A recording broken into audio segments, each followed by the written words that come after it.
On commence le cinquième jour avec une alliance des plus inattendues. Mélissande et Cass créent un fort pour la nuit. Une forteresse impénétrable est en préparation, pourvu que le danger ne vient pas de l'intérieur. Oh non! Première victime! Asphir saigne d'une blessure légèrement traitée. Beaucoup de jeunes femmes, dans les sondages, voulaient le voir gagner. Désolé mesdames, votre héros reposera éternellement dans vos mémoires uniquement. Yaran mange sans le savoir des baies vénéneuses. Info sûre, les baies ont fait plus de victimes que n'importe quel participant. Yaran restera le chancelier tant apprécié à jamais. Grosse action en vue. Driar, Korn et Kaguya ont réussi à tendre une embuscade et à tuer le camp de Yuldin, le baron et Adrien. Yuldin n'a pas vu la mort venir. Le baron, pourtant, était très bien parti, et Adrien restera dans les annales. Driar et Korn, tiens, une paix entre eux est-elle possible? Et Kaguya, qui fait son chemin, mine de rien.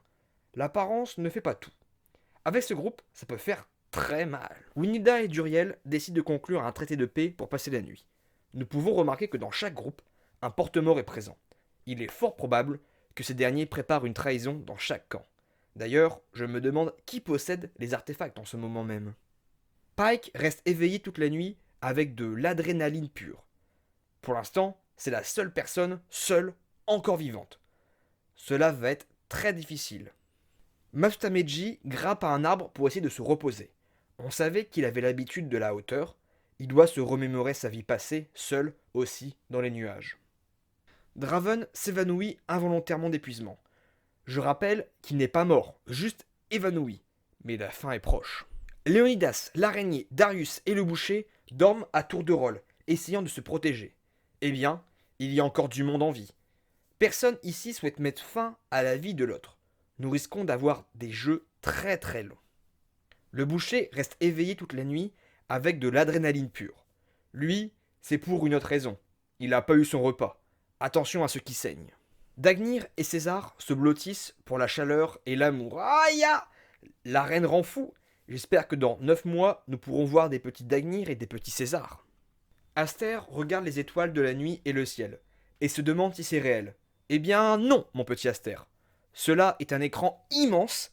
Désolé de casser le mythe. Finn s'endort dans un arbre. Nous n'avons toujours pas vu Finn utiliser de la redstone. Encore faudrait-il qu'il en possède. Est-ce qu'avait Olaf? En parlant du loup, Olaf essaie de chanter lui-même pour dormir. Est-il suicidaire? Le mineur est à plusieurs reprises réveillé par des cauchemars. Le pauvre, il doit penser à un effondrement d'une mine. Mender se met à pleurer. Alors, je ne sais pas, mais comme nous le savons, avec ce personnage, il aime ceux qui le tuent. Et les larmes, c'est de l'eau, non? Alors, va-t-il mourir? Banto laisse Onyx entrer dans son camping? Mais on est où là? C'est ceci parti! Une première et une seconde. Ainsi commence la marche des ding ding dang ding dong. Et des ding dang dong. Et des ding dang ding dong. Le serpent convainc le passeur de se blottir contre lui pour la nuit. Je ne suis pas responsable de ce qui va suivre. Tout acte qui va suivre ne sera pas écrit dans le script. Aldaïr tente d'allumer un feu, mais en vain, étant donné le manque de matériel disponible. Je crois que c'est l'un des seuls à tenter quelque chose. De toute façon, il va gagner. J'ai changé le scénario pour lui. Baptistin reçoit des matchs d'un sponsor inconnu. Oh, quelle victime est-ce? Probablement les mêmes victimes qu'avait Yaran, car ce dernier est mort. Récapitulatif des morts de la journée. Asphir, le baron, Adrien, Yuldin et Yaran sont morts. Leur mémoire sera honorée dans les meilleures conditions. Il reste à présent 28 participants en vie. Nous sommes presque à la moitié. Merci de nous avoir suivis. On se retrouve la prochaine fois pour le prochain épisode.